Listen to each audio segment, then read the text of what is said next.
Christmas Eve, welcome in. It is Rush Hour Sports right here on KMOX. Nate Gatter's alongside. I'm Matt Pauley. Great to have you with us today. If you don't know Nate, Nate's great. He is the lead college football play-by-play voice for Westwood One Sports, and we've had him doing all kinds of stuff here at KMOX, including occasionally filling in here on Rush Hour Sports. Nate, always enjoy working with you. How are you? I'm good, Matt. How are you? I am good. Are you a big Christmas guy? Is this a fun time of the year for you? That feels like a trick question. I mean, there's no, like that. I don't know. Relative to what? Like, yeah, I like Christmas, but I think I like it for just the same reasons as any other holiday. It's just a good time to hang out. I'm not a big decorator for any holiday or anything. Okay. I think those are the people who are most into Christmas are the people who get really excited about, I'm going to put the lights up November 1st or whatever. That's not really me, but I got nothing against it. I get house envy. So my wife does a great job of decorating the house outside. We've got wreaths and all kinds of stuff, but we don't put up lights, and everybody else seemingly in our street does put up lights. And every day when I drive home, I look at all the other houses, and I have envy that I'm not pulling my end of the rope, that I'm not putting up the lights on the house. I think that means that you just have to tell your lovely daughter to stand still for a minute, and you're going to wrap a bunch of lights around her and plug them in somewhere and just send her out to run around in the yard. I think she'd be okay with that. Yeah, and you'd have something that nobody else has. That is very true. Now, the timeline on how long she might be willing to do that's another story. But the process of getting it done and sending her out there for the first minute or so is something that she would certainly enjoy. For those of you who are watching on the video stream, feel free to leave a comment in the chat. For those of you listening on the radio, of course, you can always text into the program as well, as we take you till 6 o'clock tonight. Programming note for you. I know it's Tuesday, but it's also a holiday week, so we are doing the Countdown to Opening Day show tonight. Mike Claiborne and myself, we've got a pretty good show that's going to be coming up this evening. In addition to me and Claibs, we're going to have Matt Adams, the former Cardinal, on for a bit. We're going to talk with Harold Reynolds. We're going to talk with Patrick Mooney from The Athletic. We'll hear from former big leaguer Brett Phillips. He's going to be on the show. We're going to play back some of the audio from Chaim Bloom's Zoom yesterday with the media after the Wilson Contreras trade was announced. So that's all going to be coming up tonight from 6 o'clock to 8 o'clock. And Nate, I actually want to start with that, with some of the comments that were made. And I popped on to Rush Hour Sports right at the end of the show yesterday after Chaim wrapped up his media session with us. But a few things struck me, and I wanted to get your thoughts on them, because I don't think we totally know what the 2026 plan is for the Cardinals. We know that they're working really hard to get this team back to a point where it can compete at a very high level in years moving forward. That's not 2026, so sometimes what they're going to do with the roster is a little bit of a question mark. But they add another starting pitcher. They've got a ton of starting pitchers right now. Chaim said yesterday that they are still very much open to adding another veteran starter. I don't know what that would do with the guys that they have there right now, where it's already kind of a lack of competition. Not surprised they want to add a veteran reliever. They really need to add a right-handed bat now, especially with Contreras gone. But it does feel like there is still some focus on 2026 and maybe some shorter-term contracts with some veterans, just to make sure that the thing is not completely off the rails next year. Maybe I'm going to expose myself here, Matt, as being the less sophisticated baseball mind of the two of us. But I'm going to be honest with you, I really don't care. Like, it makes no difference to me if they sign two middling veteran bats who are and a starting pitcher, so that they can put $30 or $40 million more on the salary cap for this year, not the cap, but on the salary bill for this year and maybe for next year. It makes no difference to me whether they win. If one option is win 70 games this year and one option is win 80, that really makes no difference to me either. I don't see a scenario that this team is especially competitive in 2026, which is okay. That's not a criticism. In fact, I really appreciate that it feels like under the first few months of Chaim Bloom as the sole decision maker at the top of baseball operations, the Cardinals have the clearest plan they've had in a while, in that he is taking very clear actions, even if they are right now dismantling the 2026 roster to a certain degree. They are being done with a clear purpose, and that hasn't always been the case for the Cardinals in recent years. So this is not a criticism whatsoever. I'm very supportive of the direction that Chaim has chosen. I think I would have been supportive of most any direction as long as it was clear and had a long-term vision attached to it. This is the one that probably makes the most sense. But as a result, whether they finish third or fourth or fifth in 2026, whether it's 80 wins or 75 or 70, I just can't get myself worked up about that. And I don't know that Cardinals fans care that much. See, now I can talk out of both sides of my mouth on this one, and I don't even think that they're completely conflicting with each other, because I essentially agree with everything that you just said. At the same time, they want to get as many people to walk into the ballpark next year. They want the team to still be a compelling product. I'm the guy who's hosting the postgame show after every game, and I'd like to have something fairly interesting to talk about. On it, you can only talk about 2027 and 2028 on a postgame show a certain amount of times. Like you're talking about the game. I do think that I don't think it's going to look much different from last year, and I'm not trying to like raise expectations here. My expectation of the 2026 Cardinals is they're a team that kind of flirts with 500 for a while, maybe falls back, maybe makes some trades at the deadline, and they're sort of what they were last year. But is there a scenario where this past season, if things fall a little bit differently, could have the Cardinals been the Reds and been the team that took advantage of the Mets completely falling apart down the stretch? I mean, the Cardinals were a stone's throw away from that happening, so that can happen again. That's not what I'm projecting. That's not even what I want Cardinals fans to even be hoping for, because the likelihood that you would be disappointed in that is pretty high. But I do think there is still some value in making sure that the product doesn't totally tank in 2026. Yeah, I get where you're coming from. And I think I should color the comments that I made with the backdrop that the type of baseball fan that I am is one who is going to go to the ballpark a certain number of times, regardless of whether the Cardinals win 100 games or lose 100 games. Not to say that it doesn't make any difference in my life, or that I don't, there aren't certain things that are compelling about winning 100 games that obviously aren't about losing 100. And I don't think losing 100 is likely for the Cardinals at any point. I would be surprised if this is a team that even flirts with that number, even at the whatever turns out to be the rock bottom year of this rebuild. And I know they don't want to call it a rebuild, but I'm going to call it a rebuild because I can call it what I want, and that's what it is. I love going to the ballpark. I love baseball, and I love being there. And if that means that I'm going to watch Paul Skeens pitch more than I'm going to watch whoever's pitching for the Cardinals, well, there are a lot of markets in Major League Baseball where people are going to see the opponent, maybe not where they're going to see the Pittsburgh Pirates, but where they're going to see the opponent more so than they are than the home team for quite a number of years. That's rare in St. Louis, but to have a year or two like that, I think there is still plenty of joy to be found in going down to the ballpark 10, 15, 20 times, even in a losing season. That's easy for me to say because I don't have 3 or 4 kids that I've got to pay to bring with me. So I get that. That's different for everybody. But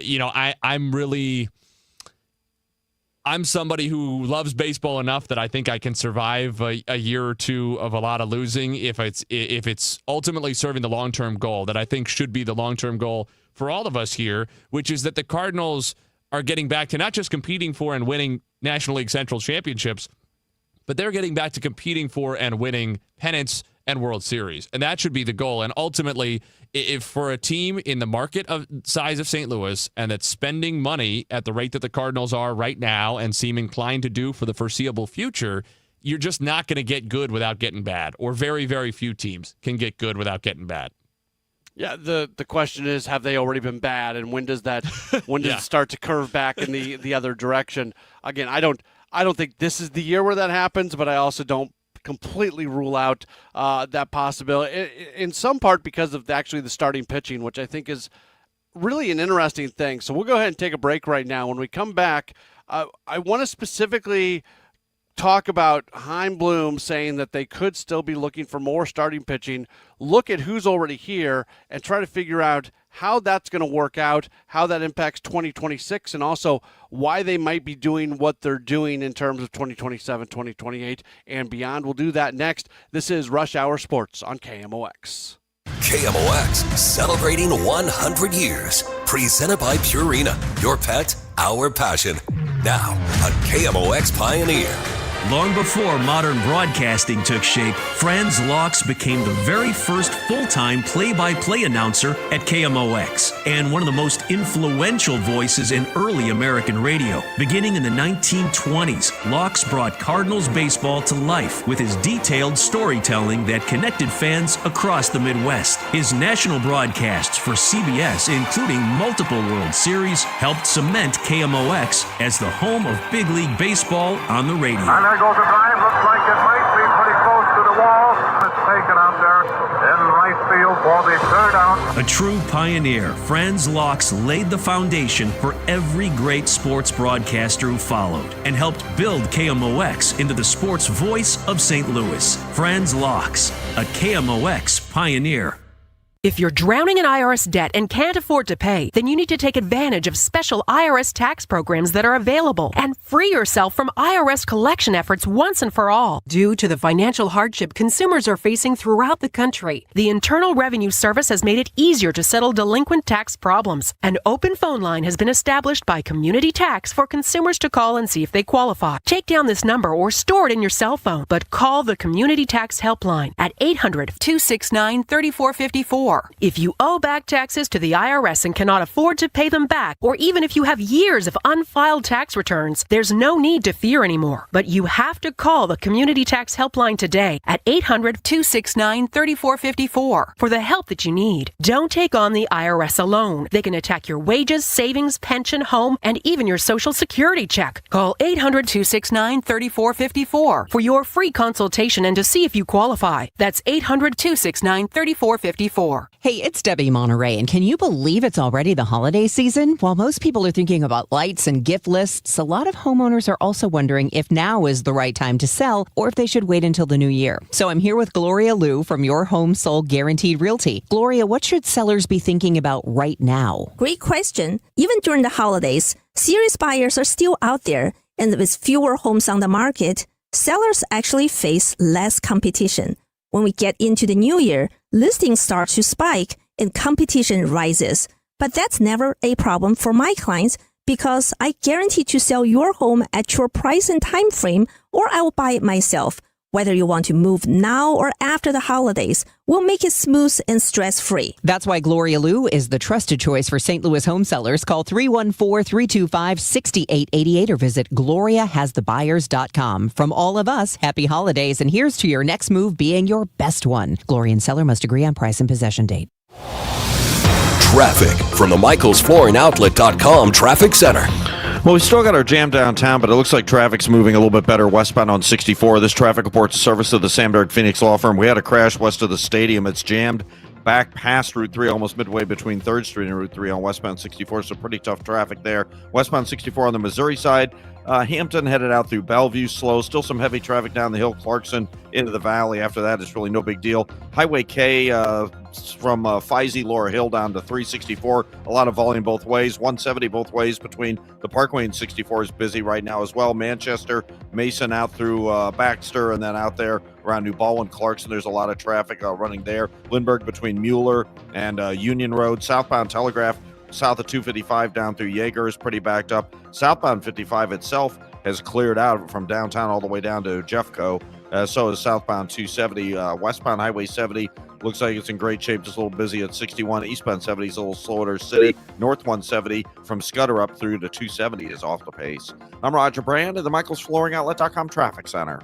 At Sandberg Phoenix, we're more than just a law firm. Our attorneys are committed to you, your business, and your community. We are ready to serve you in the areas of business litigation, intellectual property, health law, and products liability. SandbergPhoenix.com. The choice of lawyers and important decisions should not be based solely on advertising. This is Rush Hour Sports on 104.1 FM KMOX.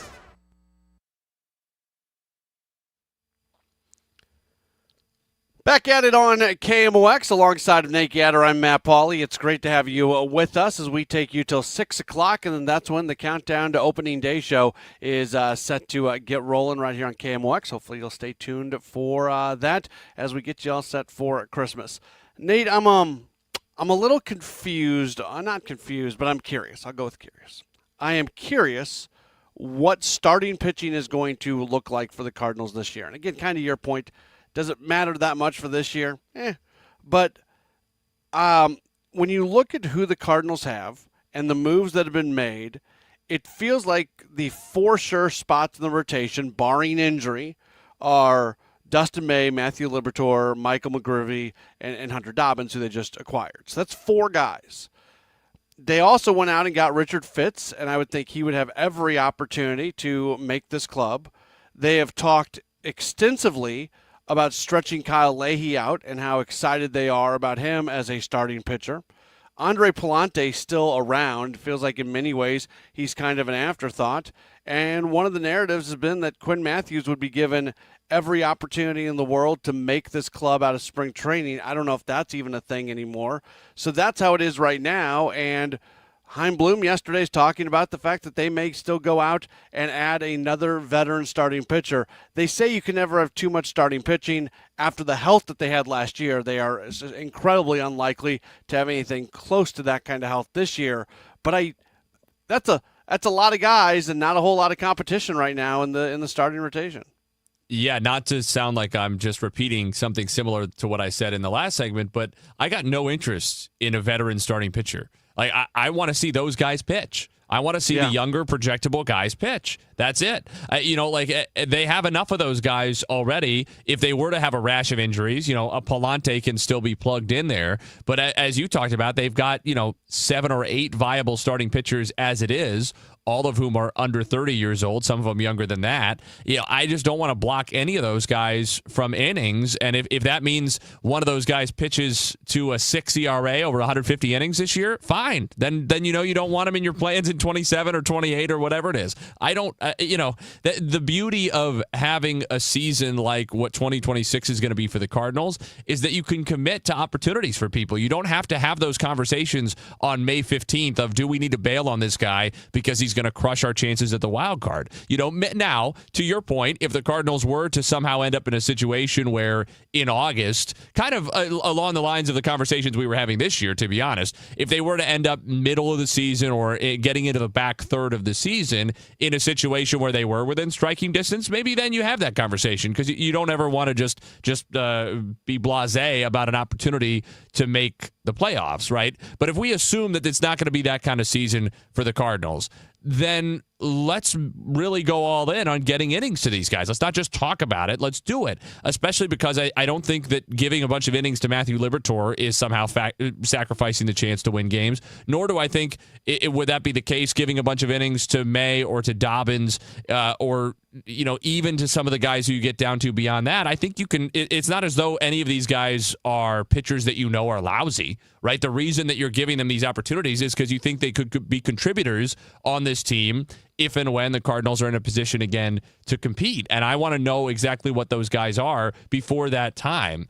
And this is an opportunity to learn those things. Plus, let's be honest with somebody like Dustin May, although I don't think anybody doubts the upside and the stuff that he brings when he's pitching really well, he has not been a durable guy. He has not been an especially healthy guy. So I don't see... Nor really has Hunter Dobbins, to be honest. I mean, he's coming off an injury, so you don't know. Now, it's not an arm injury, so I don't think you worry dramatically about his ability to get through a season coming off a knee injury. But still, you've got guys who have some spots on their injury history. I think Mays projects to be more troublesome going forward in his career probably than Dobbins, so I don't mean to put them in the same bucket completely.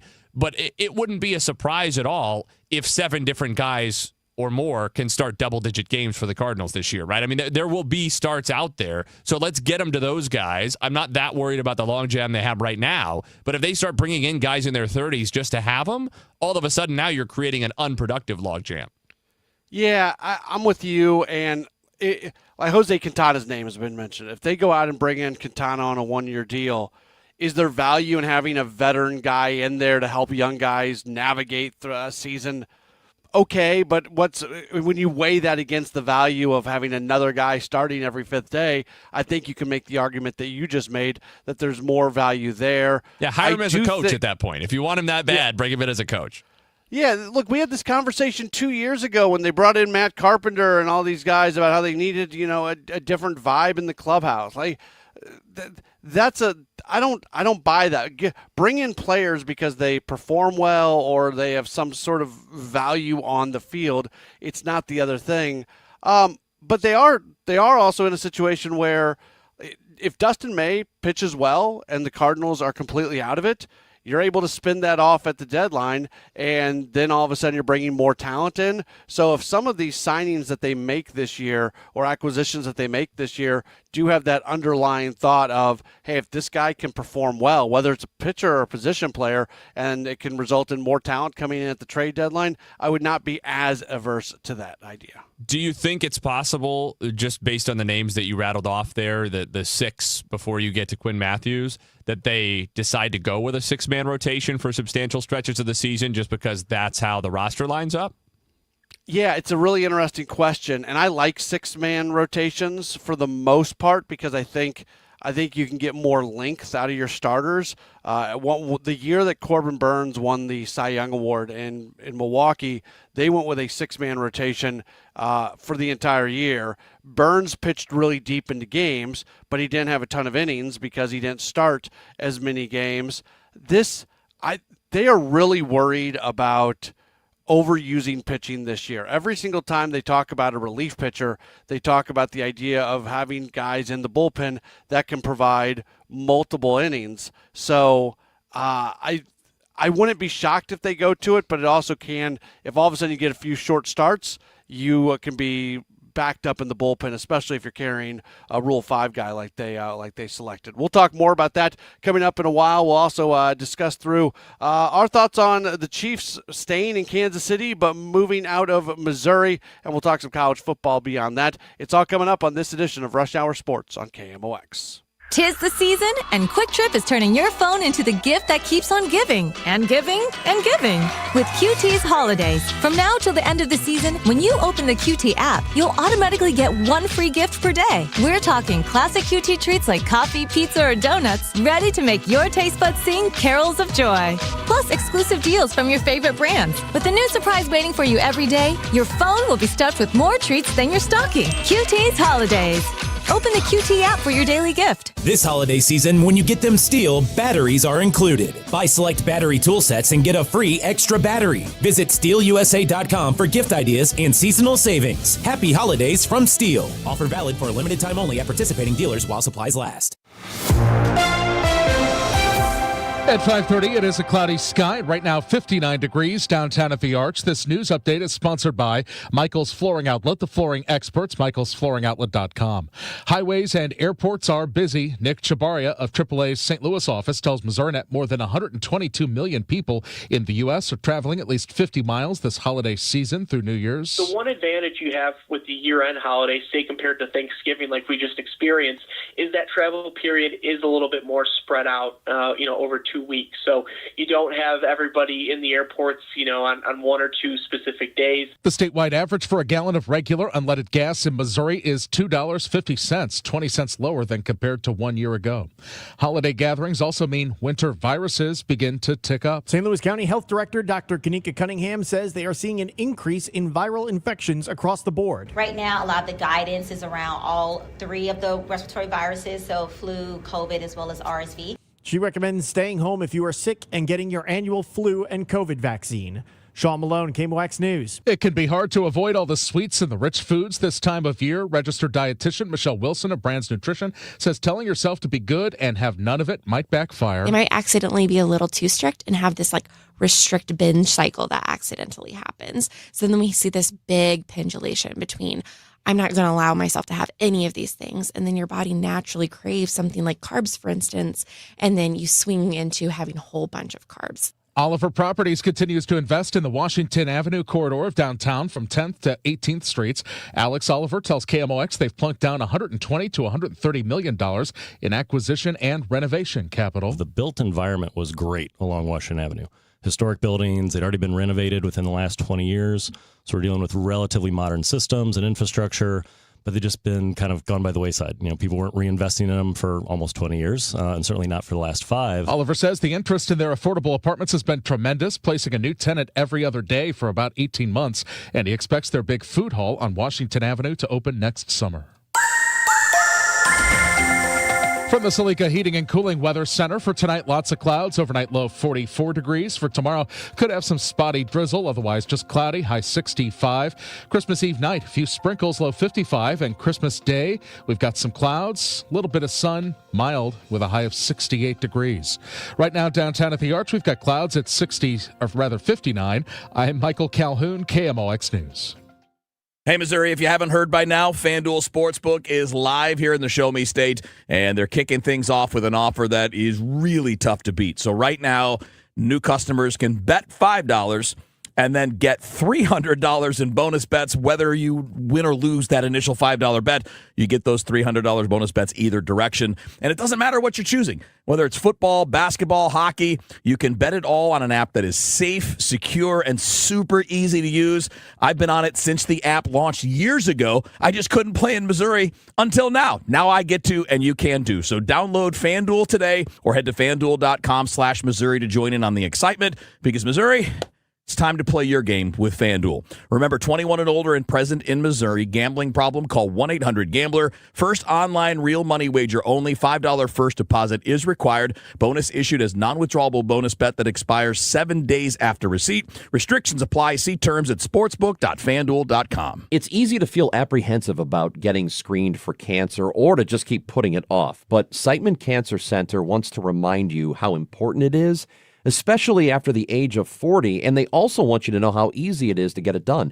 GetScreenedNow.com has all the information you need on cancers like prostate, breast, colon, lung cancer. You can also find out your risk of disease by answering just a few simple questions. And then you can find one of the hundreds of screening locations in the area. Even if you're a little farther out, there is probably a place near you. You have heard this before, but catching cancer early dramatically increases the odds of a successful treatment, especially with so many cancers showing up earlier in life. So do not be intimidated. Siteman will make the process as simple as possible. GetScreenedNow.com. Do it for your family and friends who count on you. Do it for yourself. Visit GetScreenedNow.com. A KFC tale in the pursuit of flavor. The holidays were tricky for the Colonel. He loved people, but he also loved peace and quiet. So he cooked up KFC's $4.99 chicken pot pie. Warm, flaky, with savory sauce and vegetables. It's a tender chicken-filled excuse to get some time to yourself and step away from decking the halls, whatever that means. The Colonel lived so we could chicken. KFC's Chicken Pot Pie. The best $4.99 you'll spend this season. Prices and participation may vary while supplies last. Taxes, tips, and fees extra. Selling your home, it's one of the biggest financial decisions you'll ever make. You could go it alone, trying to navigate market trends, determine fair pricing, and tackle tricky negotiations on your own. You could second-guess every decision, wondering if you're doing it right. Then there's the showings, the offers, and the mountain of paperwork. Or you could work with the expertise of a Realtor, here to guide and help protect as you make your next big move. Realtors are members of the National Association of Realtors. Right by you. We all hear the radio ads about the IRS. They tell you to be afraid, to be scared, and they try to frighten you into calling. I'm not here to do that. Tax Relief Advocates is different. TRA is here to tell you that if you owe money to the IRS, whether it's $5,000, $50,000, or $500,000, we have a solution. It doesn't matter if you're sitting in your car, at work, or with your kids. No matter where you are, call now. 800-575-9834. Don't lose hope. TRA can eliminate or reduce what you owe to the IRS. Generous programs are now available that can give you a fresh start. Our passion is taxes and helping individuals fix their IRS problems. We have over 1,000 five-star reviews on Google and an A+ with the Better Business Bureau. You don't need to be afraid of the IRS any longer. End your tax nightmare today by visiting us online at TRA.com or call 800-575-9834. That's 800-575-9834. Tax Relief Advocates. Real solutions for real people. At Cardinal Glennon Children's Hospital, every moment with our patients is a gift. Thanks to supporters like you, children have hope as they fight serious illness and reach incredible milestones. Please donate today at treeofhope.org. How many of you think taxes will go up in the future? And if they do, who will get hit the hardest? Maybe it's you, headed for retirement. You've been saving in that 401k or IRA for years, and that money has never been taxed. And Uncle Sam is looking at that account like it's a big, juicy steak. What can you do about it? Join the All Financial Group for their Taxes in Retirement Seminar, Thursday, January 22nd or Tuesday the 27th. They believe a financial plan is not a retirement plan without a tax plan. Reserve your spot today by calling 636-230-8824. That's 636-230-8824. Or go to yourmoneymattersstl.com. Investment advisory products and services made available through Impact Partnership Wealth, LLC, IPW, a registered investment advisor. Neither the firm nor its agents nor representatives may offer tax or legal advice. Individuals should consult with their qualified professional for guidance before making any purchasing decisions. Attention! Have you racked up $10,000 or more in credit card debt? Are you barely getting by making minimum payments? With credit card debt reaching all-time highs, National Debt Relief is notifying consumers about significant debt relief options currently being made available to help those with overwhelming credit card debt. These options may reduce a large portion of credit card debt for those who qualify. You don't need to declare bankruptcy or take out a consolidation loan, and you may only have to pay back a fraction of what you owe, even if you have bad credit. National Debt Relief has already reduced the credit card debt for more than 550,000 consumers, so don't wait. If you owe $10,000, $20,000, or even $100,000 in credit card debt, you can now take advantage of this financial debt relief as the cost of living continues to skyrocket. To check what debt reduction you may qualify for, call 800-848-2299. 800-848-2299. Again, that's 800-848-2299. Working full-time but still falling behind? Learn how real estate education can help you build income and get ahead. On your terms, text radio to 88007. That's RADIO to 88007. Presented by Lifestyles Unlimited. Traffic from the MichaelsFlooringOutlet.com Traffic Center. Well, they cleared the crash we had westbound 64 near the ballpark. Westbound 64 still has a bit of a jam. Route 3 getting onto the Poplar Street Bridge, but then it dissipates pretty quickly after that. It's still slow west of Hampton, headed out through Big Bend, and that's it. After that, it looks pretty good. Now, the ramps leading on to South 270, east and westbound 64 are backed up because of crash at the end of the ramp. So westbound, the right lanes are backed up at Ballas. Eastbound, they're about midway back to Mason at this time. A lot of volume on Manchester in spots. Mason all the way out to Clarkson, just heavy stretches, never really a solid jam. Highway K looks a little busier than that, though. South of Laurel Hill, Feisey, both directions down to 364, pretty tough going. South 170, Boggs 9 at Brentwood, eastbound 64 backed up through that Interbelt area. Lindbergh south of Mueller down through Lee May Ferry is a little busy, not as bad as other places. Looks like a lot of folks are heading to Our Lady of the Snow Shrine. Eastbound 15's backed up almost to 255 right now, headed that way. I'm Roger Brand at the MichaelsFlooringOutlet.com Traffic Center. Sponsored by Telly Tire and Auto Centers. Take it to Telly. One little light can stall out your entire day, the check engine light. So I reached out to my go-to problem solver. Dad, what do? He didn't miss a beat. Take it to Telly, he said. So I did. But they didn't just fix my car, they fixed my day. Take it to Telly. This is Rush Hour Sports on 104.1 FM KMOX.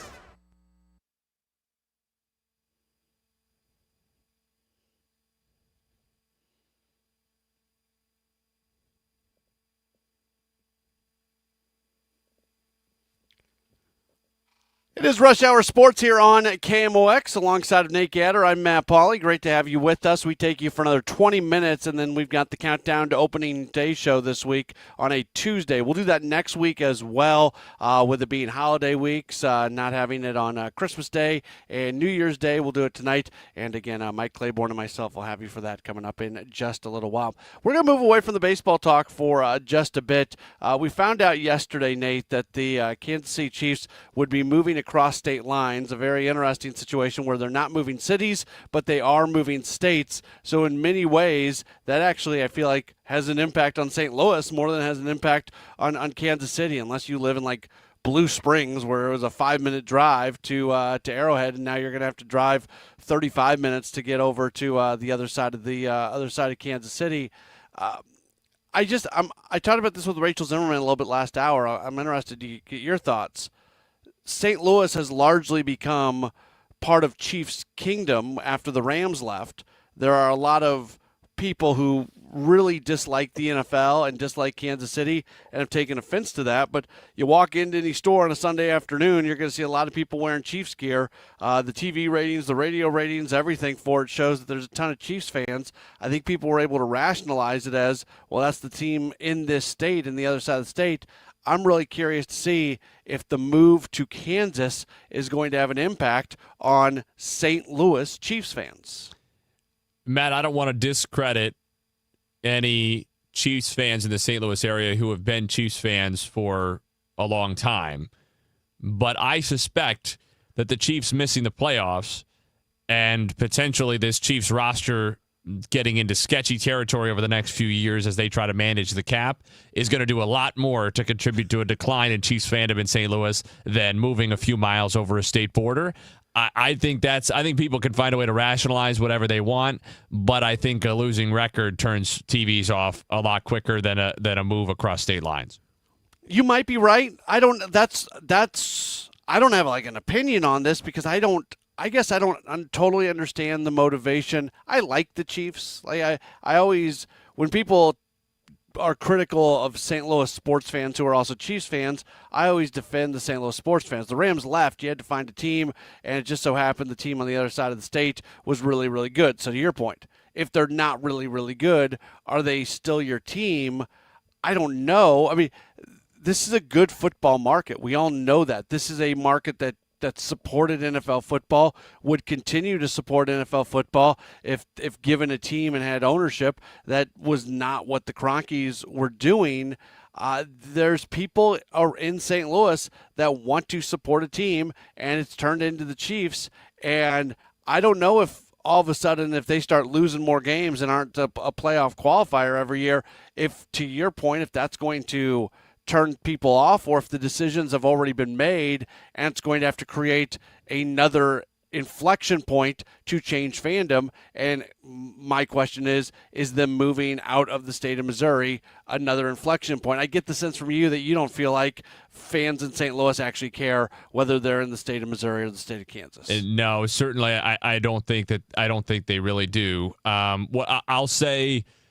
I'll say this. This is in no way a defense of Stan Kroenke or anything that he did here in St. Louis, but I think the one good thing that you can say about Stan Kroenke as an NFL owner and as the owner of the Rams is that at least when he went to Los Angeles, he built the damn thing with his own money.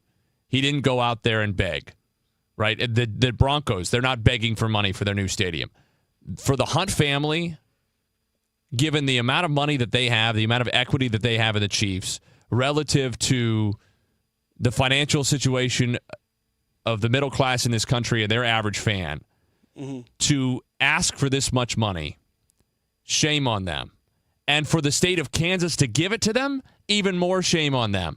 Almost $2 billion, and the Chiefs get to keep all the revenue? I mean, all we're doing here is the same thing that any owner will do if they can get away with it, which is privatize their profit and socialize their cost. And the state of Kansas is going to devote damn near 1% of their GDP to bribing the Chiefs to move across state lines. And you know what? When people come in to see the Chiefs from out of town, they're going to fly into Kansas City's airport, which is still in Missouri. They're going to stay in the best hotels in downtown Kansas City, which is still in Missouri. They're going to eat at the best restaurants in Kansas City, which are still in Missouri. It's a total waste. Is Kansas going to make a little bit of money off of this? Yeah. But the vast majority of that profit is going to go straight into the pockets of the Chiefs owners and not back to the Kansas taxpayers who are going to foot the bill. It's just a bad deal. It's a bad, bad deal, same as all of these are. And you know what? St. Louisans didn't fall for that because St. Louisans took the risk when MLS was dancing with St. Louis for the first time. This was, 10 years ago. St. Louis voters said, no, we're not going to subsidize a stadium plan when you have another option over here to pay for it on your own. And it almost cost St. Louis MLS. The league was acting like it might have cost St. Louis MLS at the time. I think we all knew that this was a desirable enough market, that we had more leverage than the league wanted us to believe, than potential owners wanted us to believe. And the Kindle family came along, and they said, turns out, if you're billionaires, you can't afford to build your own stadium, especially when you're going to make your own money off of it. They footed a much bigger expansion fee than it would have been 10 years ago, and they paid to build a stadium that has been a boon for downtown West because St. Louis taxpayers didn't have to subsidize it. And I wish that more taxpayers understood the leverage that they had. Where are the Chiefs going to go? In the middle of all this, they're going to leave Kansas City? They're going to move halfway across the country in the middle of this run? Absolutely, they're not going to do that. Now, do I understand why Kansas wanted to compete with Missouri and wanted to try to draw the team there? Of course. But they did not have to do it to the tune of almost $2 billion. They could have held out for a much, much better deal for their taxpayers, and I think it's a shame that they didn't. So for folks that don't know, there's a guy on social media. His name is Joe Pompliano. He does social media stuff. He sent out a tweet today. He went through the term sheet.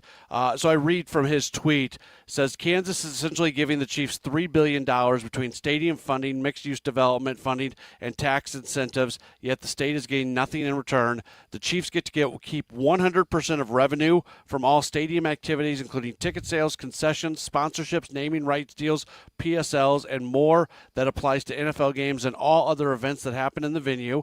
Kansas is going to own the stadium. The Chiefs are going to pay $7 million in rent annually. That's the best part. But the money doesn't go back to the state. It goes into an account that the Chiefs can then use for renovations, repairs, and operational expenses. So that money just stays with the Chiefs basically for stadium upgrades. And operational expenses, by the way, could be almost anything. I mean, that's like if I charged you rent, but I said, actually, you can use that rent money is really just going to go into another bank account that you control, and you can use that to, pay for upgrades to my house if you want, but you could also use it to, pay for a cleaner to come to your house every week, or get your dry cleaning done, or wash your car, or buy Christmas presents for your kids. So that rent's really not, it's just mandatory savings rate at that point. They basically got an allowance plan for the Chiefs to the tune of $7 million a year.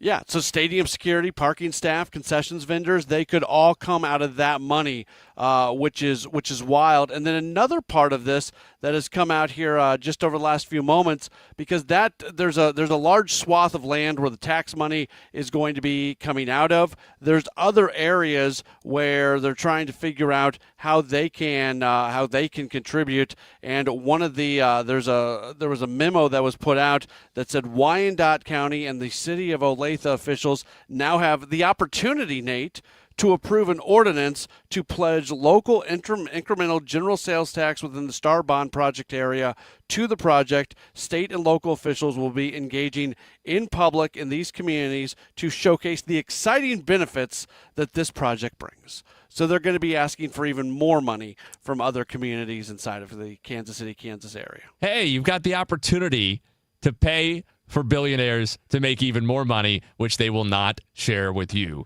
when the time comes. I mean, that's a great pitch. The other thing I will say, and this is totally separate from the conversation about who's paying for it. This is an aesthetic thing that is much less important in the broad policy scheme, but I think is nonetheless worth talking about from a fan standpoint.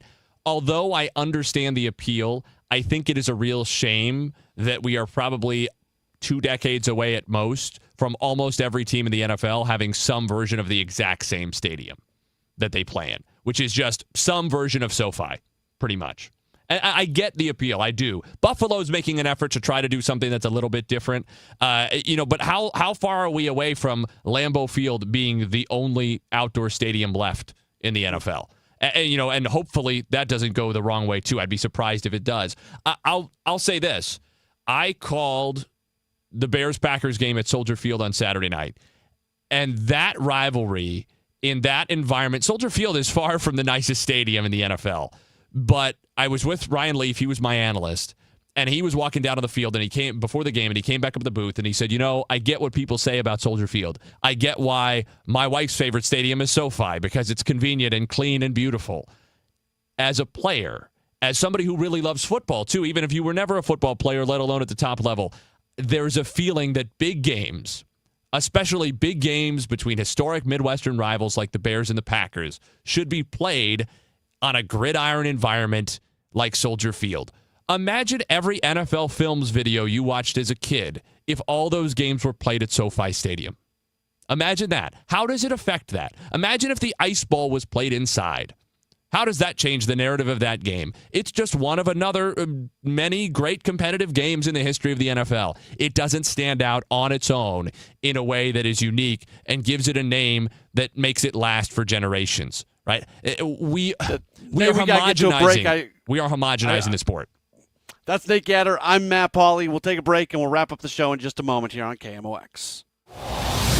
Traffic from the MichaelsFlooringOutlet.com Traffic Center. Well, eastbound 30 is completely shut down at Highway Double P right now in High Ridge because of an injury crash, and they just dispatched an additional ambulance to the scene. Highway K between Laura Hill, Feisey, and 364 still a lot of congestion there. Eastbound Highway 70 is bogged down east of 370. Pockets of stop and go in towards Zumbo because of a recent incident. Eastbound 64 backed up at the Interbelt. South 170 delays at Brentwood. And Manchester Road still kind of busy around 141 and west of New Baldwin out toward Clarkson. A little congestion around there. And eastbound 15, 157 to Our Lady of the Snows, you've got delays. I'm Roger Brand at the MichaelsFlooringOutlet.com Traffic Center. I'm Ed Evans, CEO of Consumer Cellular. No, we're not one of the big guys. Truth is, we don't want to be. If you're over 50, Big Wireless probably has you paying for more data than you might need. You could be throwing away thousands over a lifetime. Our entry-level data plans start at just $20 a month. And for a limited time, switch and get your second month free. Call 1-888-FREEDOM, visit consumercellular.com or a store near you and get your second month free today. Plans include $5 credit for auto pay and e-billing. See site for additional details. This Christmas, get a bonus AI Essentials course when you enroll in any My Computer Career IT program by the end of the year. That's a $3,900 value. Attend classes online or on campus. Enjoy lifetime job placement support and IT certifications in high demand. Go to mycomputercareer.edu today and take the free career evaluation. That's mycomputercareer.edu, an elite CompTIA certification partner. Conditions apply to AI offer and financial aid is available to those who qualify, including the GI Bill. Thank you, St. Louis, for making Genesis of St. Charles the #1 Genesis dealer in Missouri for 2025. We know your time is valuable. That's why every purchase comes with 3 years of complimentary Genesis service valet. Unlock your e-price and save. That means complimentary vehicle pickup and delivery, plus a loaner vehicle at no additional cost. Or want something new? We'll bring the test drive to you. Visit genesisofstcharles.com during the Genesis Signature event. Based on GMA sales records for 2024. See dealer for details. At Cardinal Glennon Children's Hospital, every moment with our patients is a gift. This holiday season, you can be the reason children have hope as they fight serious illness and reach milestones once thought impossible.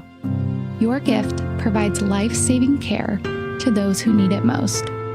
Please donate today at treeofhope.org and be the reason a child has hope for tomorrow. Rush Hour Sports continues on 104.1 FM, KMOX.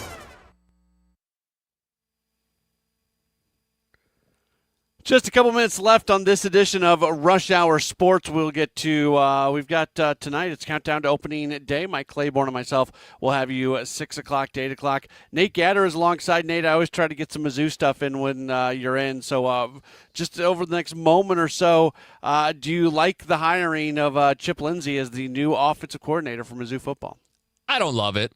I don't hate it, but I don't love it. I think I'm almost always in favor of hiring a coach on the ascension. I think for Missouri to win a national championship, even to make the playoff, but certainly to win the national championship, which is the goal, even if it's out there, you're going to have to catch lightning in a bottle, and you're unlikely to catch that from a guy who, I don't want to say cast off, that's a little bit unfair, but from a guy who's been at the highest level of the sport and hasn't succeeded at the national championship level. Interesting. His coaching tree intrigued the various individuals he's worked with in his career. That's probably the most intriguing part of it for me. Yeah, I don't think it's a bad hire. Don't get me wrong, and I don't think he's dramatically worse than Kirby Moore or anything like that. But I think I'm always in favor of taking a bigger swing at somebody who's a little less proven. That's Nate Gatter. I'm Matt Pauley. Nate, always enjoy working with you. Have a very Merry Christmas, and hope to talk to you again real soon. You too, buddy. All right, that's Nate Gatter. Up next, it is the Countdown to Opening Day show. Don't go anywhere. It's on the way next, right here on KMOX. diabetes, high blood